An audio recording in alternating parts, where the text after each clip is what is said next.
The desert winds of Egypt whisper secrets across the sands, carrying with them the echoes of a civilization long gone. Among the greatest of its mysteries lies the story of a young king, barely into manhood when he died, yet destined to live forever in legend. Tutankhamun, better known today as King Tut, ruled during the 18th dynasty, a time when the glory of the pharaohs still shone brightly. His reign itself was brief and relatively unremarkable compared to giants like Ramses II or Akhenaten. But the discovery of his nearly intact tomb in 1922 transformed him into the most famous of all Egyptian kings. Yet what truly captured the imagination of the world was not just the glittering treasure buried with him, but the strange, deadly tales that followed its discovery. Was there truly a curse upon Tutankhamun's tomb, a supernatural force striking down those who dared to disturb his rest? Or was it merely a string of coincidences magnified by myth and sensationalism? The story begins in the Valley of the Kings, where the pharaohs of Egypt's new kingdom had been buried in elaborate tombs carved into the rocky cliffs. For centuries, tomb robbers had plundered most of these resting places, leaving archaeologists with little more than fragments. But British archaeologist Howard Carter, backed by his wealthy patron Lord Carnarvon, believed one tomb remained hidden, that of the boy king, Tutankhamun. After years of fruitless digging and dwindling funds, Carter's team finally struck gold in November 1922. Beneath debris and rubble lay a hidden stairway leading to a sealed doorway stamped with the cartouche of Tutankhamun. Carter sent word to Lord Carnarvon, and together they opened the tomb. As Carter peered through a small hole into the antechamber, his candlelight revealed wonderful things: golden statues, alabaster jars, chariots, and gilded shrines, untouched for over 3,000 years. The world was electrified. Newspapers splashed headlines across the globe, calling it the greatest archaeological find in history. But alongside the awe and wonder, darker stories soon began to circulate. Stories of an ancient curse. The idea of a mummy's curse had been popular in Victorian times, fueled by pulp novels, Gothic tales, and rumors surrounding earlier Egyptian excavations. But Tutankhamun's tomb brought the idea to life in a chillingly real way. On entering the tomb, Carter's team allegedly found an inscription: "Death shall come on swift wings to him who disturbs the peace of the king." Though modern scholars have argued that no such phrase was inscribed in the tomb, the story spread like wildfire in the press, and soon every unusual event linked to the excavation was attributed to Tutankhamun's wrath.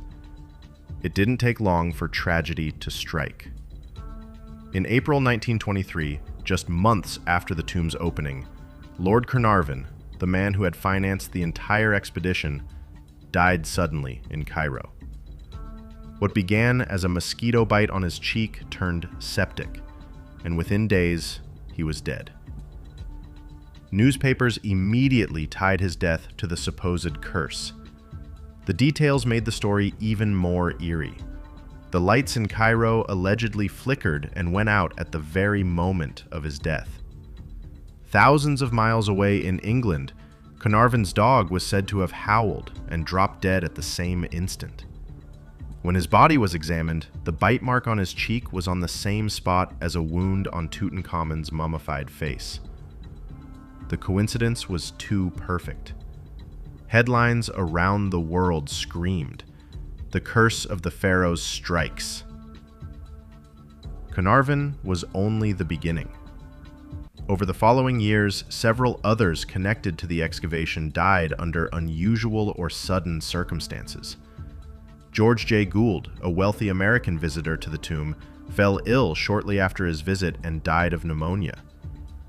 Prince Ali Kamel Fahmy Bey of Egypt, who had shown interest in the treasures, was murdered by his wife. Arthur Mace, a member of Carter's team, died suddenly of arsenic poisoning. Sir Archibald Douglas Reed, who had x-rayed Tutankhamun's mummy, died unexpectedly. Aubrey Herbert, Carnarvon's half-brother, went blind and died soon after the tomb's discovery.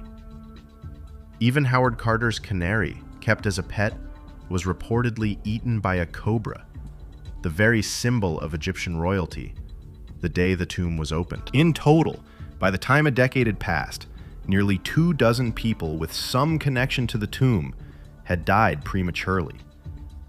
The legend of the curse had cemented itself in popular imagination. But was there really a curse? Or were these events exaggerated by an eager press and a public hungry for mystery? Many historians argue that the deaths were no more unusual than what might be expected given the size of the team and the passage of time. After all, excavations involved dozens of people, and not everyone died young. Howard Carter himself, the man most responsible for disturbing the tomb, lived until 1939, nearly 17 years after the discovery. His death was from natural causes at the age of 64. Others closely involved also lived long, healthy lives. Scientists have also suggested natural explanations. Tombs sealed for thousands of years could harbor deadly bacteria or mold spores. Some have theorized that Lord Carnarvon's infected mosquito bite may have worsened due to such exposure. Others believe that ancient curses, if inscribed, were psychological deterrents, intended to scare away grave robbers, rather than unleash supernatural vengeance. Yet for many, the coincidences remain too chilling to dismiss. It is important to remember that the 1920s was the golden age of sensational journalism. The discovery of Tutankhamun's tomb was a global event, and newspapers competed fiercely for stories. The idea of a curse was irresistible. It sold papers, it thrilled readers, and it lent a mystical aura to the already dazzling treasures of the pharaohs. The press exaggerated details, invented inscriptions, and linked any death, no matter how tangential, to Tutankhamun's revenge. A man might die in a car accident years later, and newspapers would trace his connection to the tomb. The myth grew larger than life, feeding off both real tragedies and fabricated drama. Another layer to the mystery is the human mind itself. Belief in a curse can be powerful enough to cause stress, paranoia, and even illness. Several members of the excavation team were reportedly nervous about the supposed curse. In times of stress, the body's immune system weakens, making people more vulnerable to disease. Regardless of whether the curse was real, it has had a profound impact on culture. The story inspired countless books, films, and legends of mummies' curses that continue to this day. From black and white horror movies of the 1930s to modern blockbusters, the image of vengeful pharaohs haunting those who disturb their rest has become a staple of mystery and horror. The myth also contributed to the romantic aura of Egyptology itself. Tombs and mummies were no longer just archaeological finds. They were doorways into an ancient, mystical world where gods and curses still lingered. Tourists flocked to Egypt, eager to walk the Valley of the Kings and perhaps feel the chill of the curse themselves. In the end, whether or not a curse ever existed, Tutankhamun's tomb did accomplish something extraordinary. It ensured that the boy king, once a minor figure in Egypt's long history, would never be forgotten. The treasures of his burial chamber, the golden mask, the gilded shrines, the jeweled daggers, captured the world's imagination like no other archaeological discovery. And the legend of the curse, real or imagined, only added to the allure. Even today, a century after the discovery, the curse of Tutankhamun's tomb remains a subject of fascination. Scientists continue to study the mummy, historians continue to debate the deaths, and storytellers continue to weave chilling tales of Pharaoh's vengeance.